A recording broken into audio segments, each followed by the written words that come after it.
Selma Teacher 7, Mr. Bear here. Today is lesson number 3 for the computer literacy course. And we are going to go into Google Docs. I'm going to go over the tools that can be found in there, as well as some of the shortcuts that we can use in there. We're going to be creating a short project and then answering some problems at the end to test our knowledge. But first, I want to show you a little trick. On a Windows machine, you can use the flag key and the arrow key to position your active window, such as the lesson, over on one side of the screen, and use the flag arrow key again to center your lesson or your project work on the other side of the screen. If you're using a Chromebook, it's Alt bracket. If you use the Alt left bracket, it'll center the video over on the left, and if you use Alt right, it'll center that active window to the right. In this case, it could be your project. So let's get started with the lesson. Lesson number 3, Introduction to Google Docs.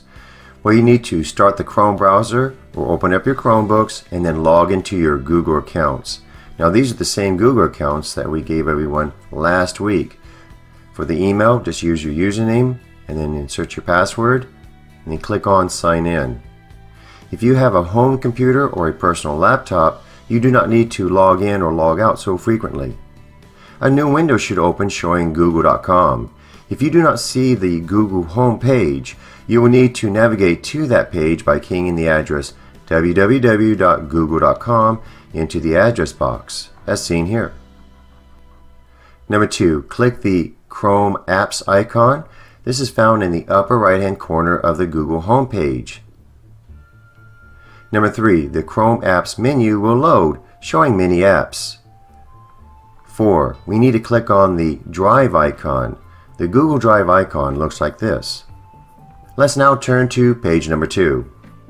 Step number 5, the Google Drive app should load. We need to double click within the project folder. This will open it, and after it opens, the screen should change. Step number 6, once you are within the project's folder, click on the New button as seen here. Step number 7, click on the blue icon called Google Docs. 8, if you're asked to create this document within a shared folder, then click the blue Create and Share button as seen here. Introduction to Google Docs, a web application that works offline too. Google Docs is very useful in creating documents such as cards, calendars, handbills, CD holders, books, etc. When Google Docs first appeared, it was just a word processor with only a few features. Now it is a complete document creation and editing suite with as many features and tools as Microsoft Word. A few unique features of Google Docs are that it is a free, web-based application, yet it works offline. Of course, when you're offline, you don't have the web-based clip art gallery. Documents and spreadsheets are created, edited, and stored online or downloaded for offline use. Files can be accessed from any computer with an internet connection as long as the user has logged into their specific Google account. Any work created within Google Docs is protected and kept private unless the owner of these files shares their work with others. Google Docs is compatible with most presentation software and word processor applications such as Microsoft Word. These flying saucers are here to point out special notes. So whenever you see one, pay attention to what he is pointing out for you. Let's turn to page 3. Google Doc Basics. Now you should have Google Docs opened on your screen. In the upper left-hand corner, you should see the words Untitled Document. This is the document's title. It can be changed simply by clicking on that title and typing in the new title. The menu bar is below, where it says File, Edit, and so on. On the right-hand side, we see the owner's name. Below that, we see a blue button that says Share. This allows you to share your work with others. You also have a button that says Comments in case you want to leave comments within your document. Below the menu bar, we have the formatting tools. The formatting tools are quick and handy ways to find our very useful tools. Below that is the ruler, and below that is the workspace. Let's now look at the menu bar. The menu bar runs across the top of the window and contains many tools which we will become acquainted with. Let's start with the File menu. When you click on File, the very first option that we see there is Share. Below that is New, where you can create a new blank document, a new presentation, or even a new spreadsheet. Below that we have Open, where we can find work that we've saved in the past. Below that we have Make a Copy, so that you can actually create a copy of your work, make changes to that copy without affecting your original. You can download the document, you can email it as an attachment. With the version history, you can actually go back and see how your document has changed over time. So if you've made many different versions of that document, you can see every change that you made on any of the specific dates. You can undo those changes or redo them at any time. Next we have the Download tool. With the Download tool, you may download your document as any of these file types, such as Microsoft Word, Open Document Format, Rich Text Format, PDF, Plain Text, Web Page, or even EPUB. Next we are going to go back to the File menu. We notice that we can rename our document. We can move the document to another location, such as another folder. We can move the document to trash to delete it. We can publish it to the web. We can email collaborators. We can look at the document's details. We can change its language settings. And we even have the ability to change the page setup, where we find the ability to change the margin and the page layout. We also have the Print, where we can print our document. There is no Save button, because with every added letter or change that you do to your document, Google Docs automatically saves your work for you. This way you will never lose your work again. You can hide these menus by using the Ctrl-Shift-F shortcut. Let's turn to page 4. Google Docs menu is continued. Let's look at the Edit menu. In the Edit menu we find the Undo, where we can undo our mistakes. We find the Redo button, where we can redo our actions. We have the Cut, Copy, Paste, and then we also have the special Paste without formatting. We have Delete, Select All, and then the one that I use quite often, which is Find and Replace. So let me show you how Find and Replace works. Here's a short little sentence. John was driving his new car down the street when he saw... So if I wanted to change John to the word David, I can go over here to Edit, click on Find Replace, find the word John, and replace it with David. Then I can say Replace All. And every time the word John comes up in my document, I replace it with the word David. Keyboard shortcuts. The keyboard shortcuts show up on these menus. They appear on the right-hand side of the menus. For example, Copy has Ctrl-C on the right-hand side of it. To access the list showing all of the shortcuts on your Chromebook, simply press Ctrl, Alt, and Question. Let me do that now. And it looks like this, where you can actually access different areas. And here you can do a search through the shortcuts, or you can actually look at the different categories. Next we have the View menu. The View menu has Print Layout, the Mode, Show or Hide the Ruler, Show the Document Outline, Show the Equation Toolbar, and you also have Full Screen, which hides all of your menus. Next we have the Insert menu, where we can insert an image, a table, a drawing, a chart, horizontal line, or even a footnote. You can actually insert special characters too, such as the ña in Spanish. You can insert equations, header and page numbers, a break, a link, comments, bookmarks, or even a table of contents. Whenever you need to insert a table, click on Insert, then float the mouse to Table, and then float the mouse to the grid pattern that is seen to the right of the menu, as seen here. Click on the last cell that is needed in your table, and the table will be inserted into your document. For example, if I wanted to insert a table that had 3 columns and 2 rows, I click on Insert, I float my mouse to Table, and I float straight across, and then I would go down to the last cell, and when I notice it's saying 3 by 2, I'd click once on that cell and it would insert that table. Here I'll demonstrate inserting a table. So I go to Insert, float over to Table and across, and then go to the table if I want the 3 by 2, and then click it, and there's my new table. Next, let's talk about inserting drawings. Whenever you need a drawing to be inserted into a document, click on Insert and then go down and click on Drawing. The drawing window will then open. By clicking Actions, word art can be inserted. Let's go on to page number 5.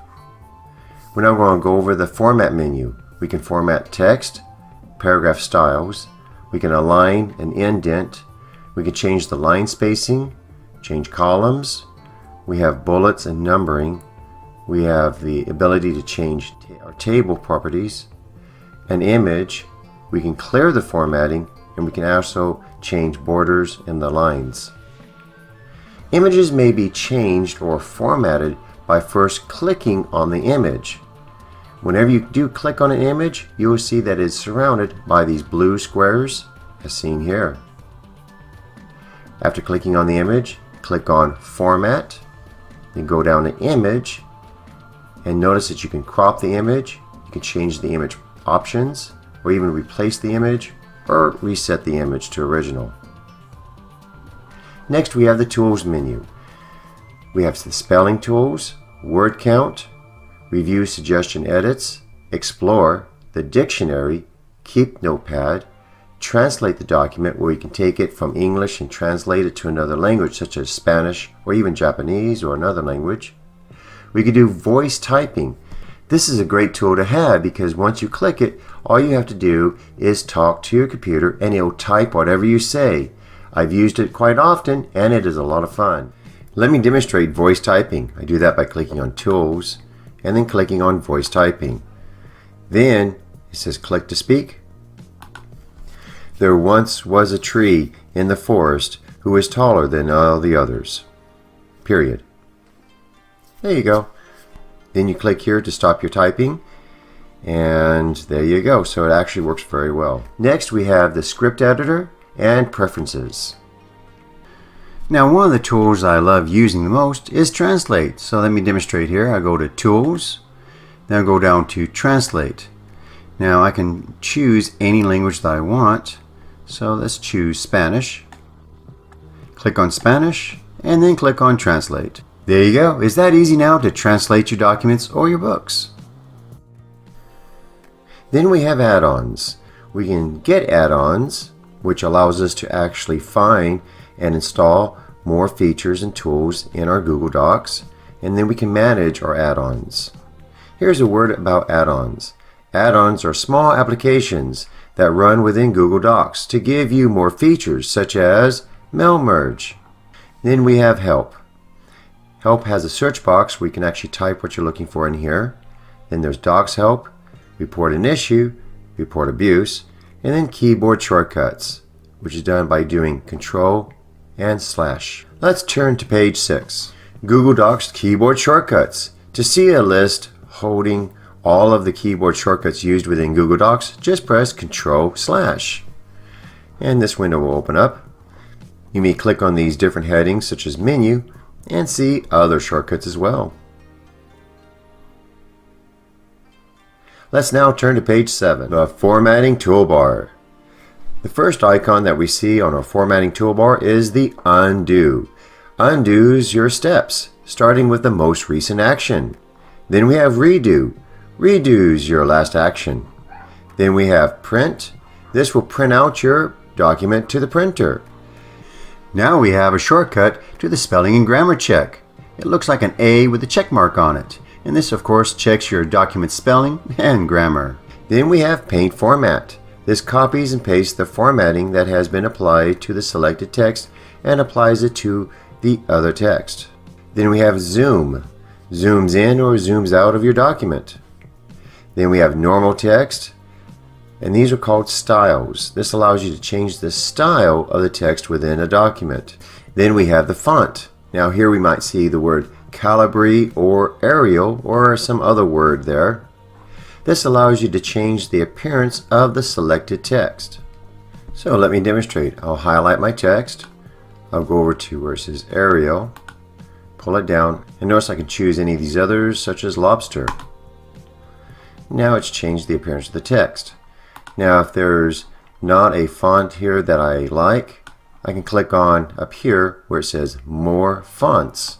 When I do, I get this window open up and I can scroll down and look at the thousands and thousands of fonts that are here. When I found one that I like, you can click on it, click on OK, and it changes to that new font. Then we have the font size.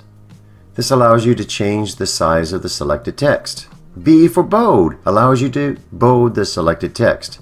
Then we have I for italic, allows you to italicize this text. Then U for underline allows you to add an underline to the selected text. And then we can also change the text color. And then the highlight color allows you to highlight selected text and images. Let's now turn to page 8. Use the undo button or the Control-Z shortcut to fix any mistakes. The formatting toolbar continued. The first one we see here is the insert link. Allows you to insert a hyperlink into your document. Then we have insert comment, allows the user to insert comments into a document.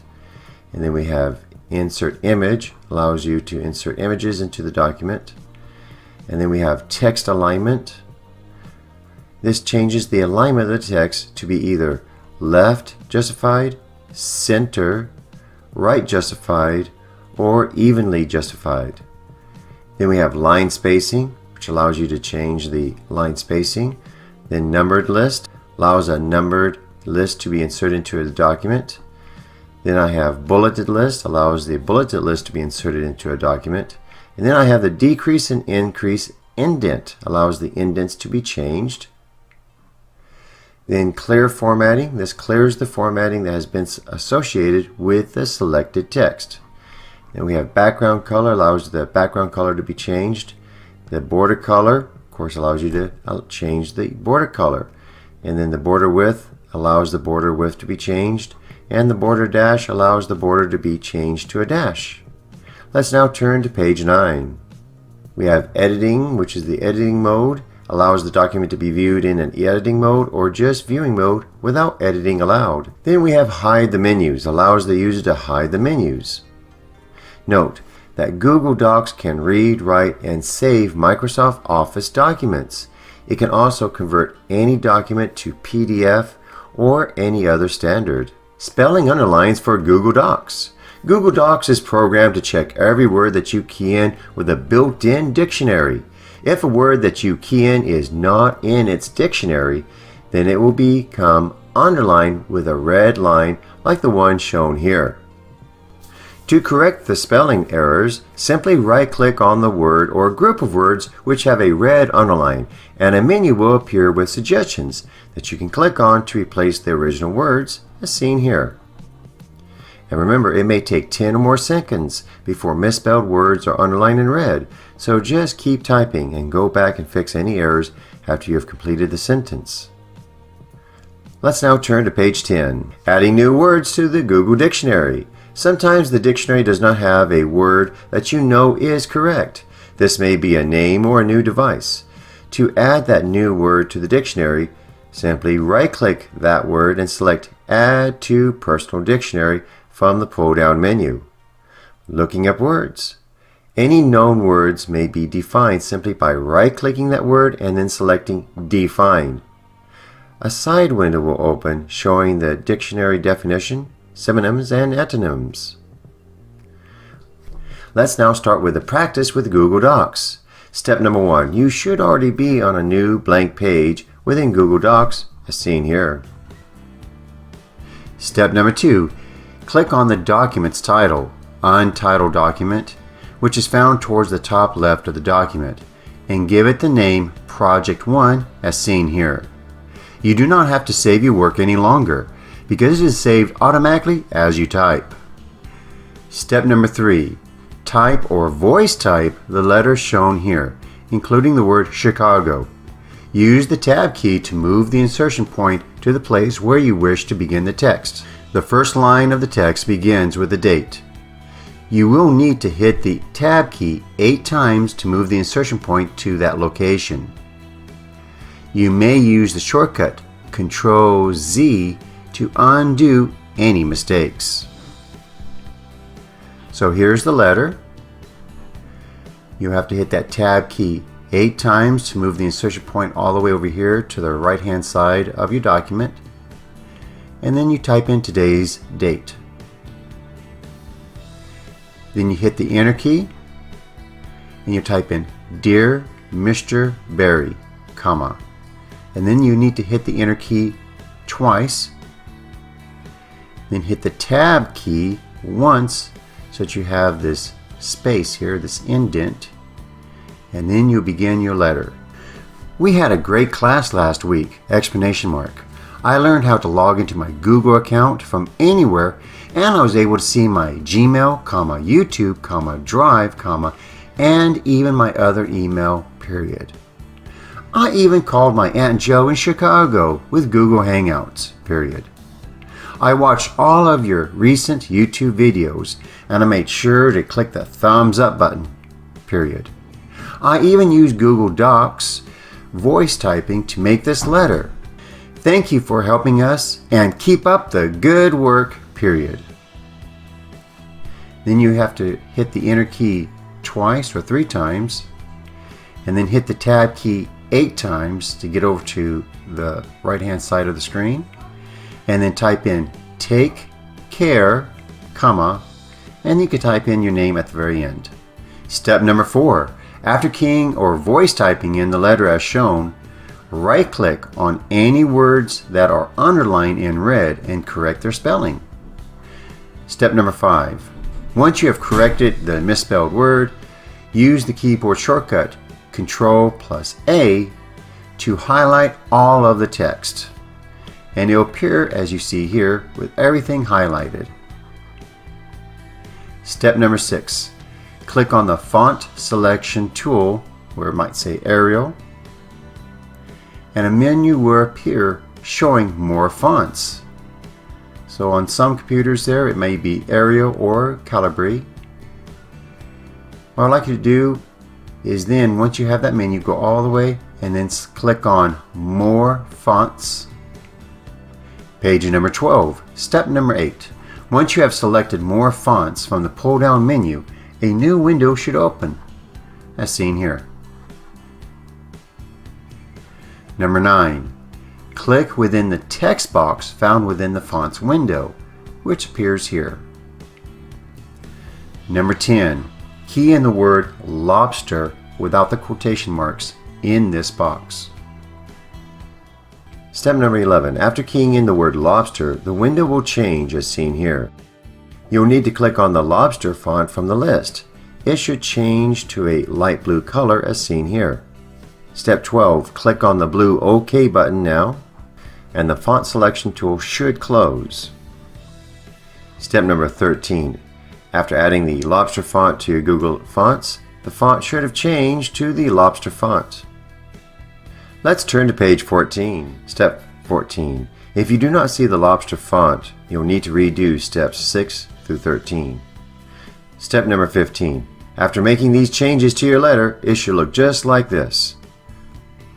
Step number 16. If you wish to print out this document, then you can use the shortcut Ctrl-P to open the printer dialog window as seen here.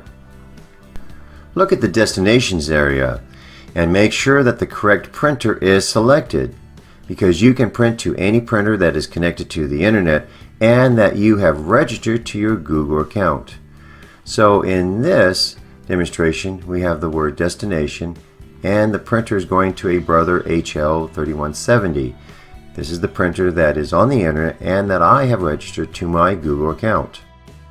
Step number 18. Click on the blue print icon to send the document to the printer. Step number 19. This project is already shared with Mr. Barry because you created it within a shared folder. If you wanted to share just one document with a friend or co-worker, then you would click on the Share button, which is found near the top of your document. Let's now turn to page 15. Step number 20. If you clicked on the Share icon, the Share dialog box should open as seen here. 21. You would then key in the co-worker's or friend's email address in the space provided as seen here, and then click on the Send button. A word about sharing files and folders. In the past, we would add a document to an email as a file attachment if we wanted to share it with others. Now, documents, pictures, music, or even whole folders can be shared with other people. When you share a document or folder, only that item can be seen by the other person. Your other files which you're not sharing cannot be seen. This is the beauty of sharing. Documents and other files can be shared, and the owner of those files can change the way the other people view those files. Remember, you can share folders, documents, photos, and even printers in this way. So here we see the dialog box. You key in the email address, and notice you click here and you can say can edit, can only leave a comment, or can only view. The owner can also change the other person's rights or privileges to that document, file, folder, or device. For example, the owner can share a document with 3 different rights: full editing privileges, can only leave comments, or can only view and print privileges. In this way, the owner always has full control of how their work will be handled by the other people. Let's now go on to page 16. Questions to lesson number 3. Now, only those who are taking this for credit need to do this test. The others can write in their book, and we'll go over the answers and questions after class. So please take out a clean sheet of paper and write your name along the top line. After writing down the answers to these questions, turn in the paper to Mr. Berry. Again, you only turn it in to Mr. Berry if you're taking it for credit. Question number 1. The undo option is in the A, the View menu, B, the Edit menu, C, the Tools menu, or D, none.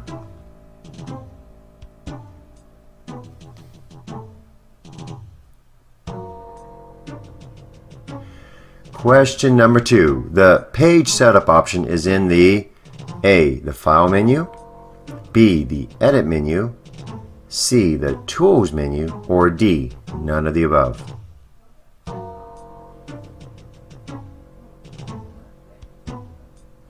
Question number 3. A red underline under a word in Google Docs means the word is A, correct, B, not found in Google's dictionary, or C, missing.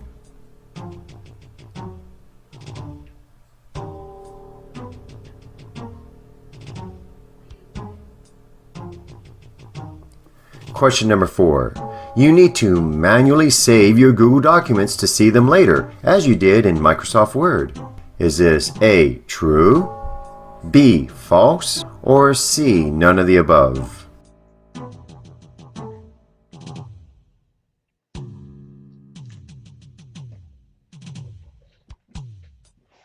Question number 5. You can print to any printer that you have registered to your Google account and that is connected to the internet. Is this A, true, B, false, or C, none of the above?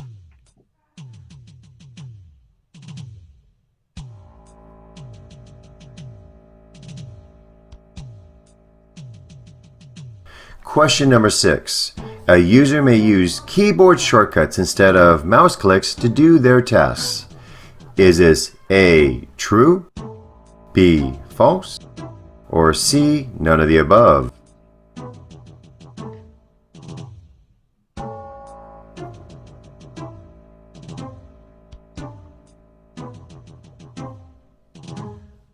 Let's now turn to question number 7. The shortcut Control-Shift-F does what?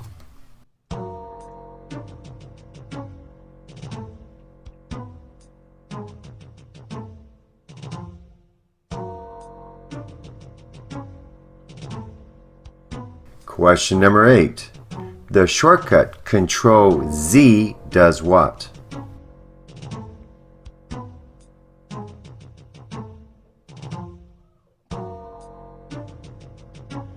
Question number 9. The shortcut Control A does what?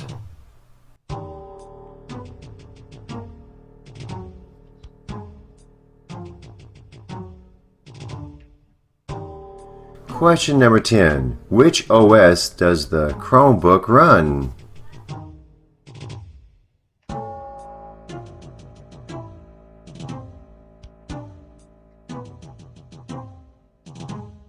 Question number 11. Now this is a review question from a previous lesson. Google gives more storage space if you own a Chromebook. Is this A, true, B, false, or C, none of the above?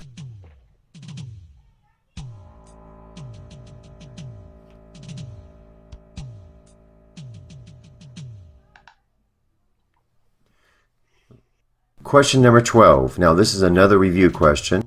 Google Docs and spreadsheets do not count against your storage space within the Google Drive. Is this A, true, B, false, or C, none of the above?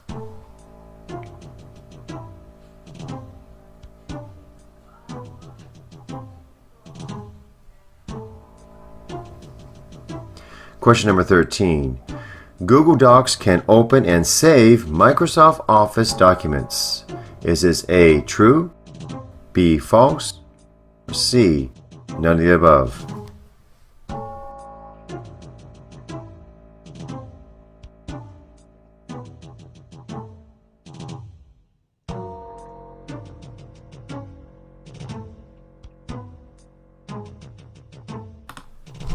Question number 14. What is the name of the button shown here?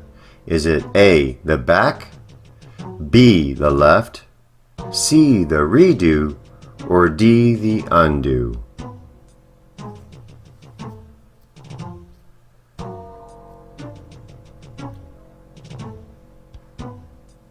Question number 15. What will the Control Enter shortcut do within the Internet browser?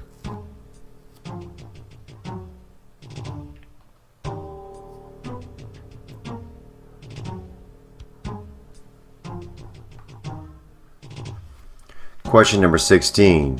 What is the shortcut to hide the Google Docs menus?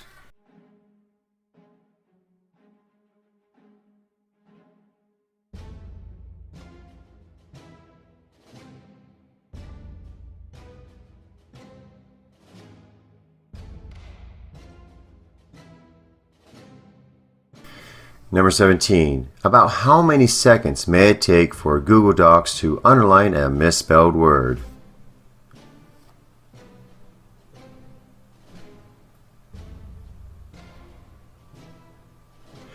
Question number 18. Google Docs can add words to your Google account personal dictionary, such as names, foreign words, etc. Is this true, false, or none of the above?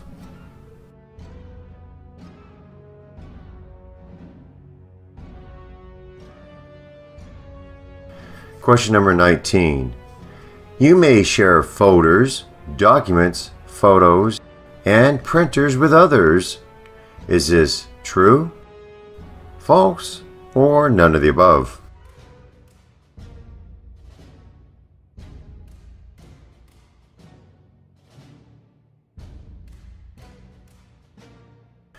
Question number 20. When sharing a document with others, you may share it with different rights or privileges. Is this true, false, or none of the above?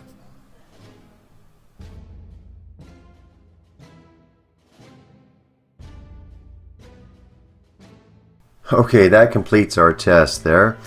Now we want to make sure that you are sharing your class projects folder with Mr. Berry. You will see a small person on the icon of the folder if you are sharing it as seen here. And that concludes lesson number 3. Please subscribe to my channel if you haven't done so already. Click on thumbs up And comment down below because I love to read your comments. And when you do subscribe to my channel, make sure you do click on the little bell icon next to the subscribe button. That way you can receive notifications when new videos are uploaded.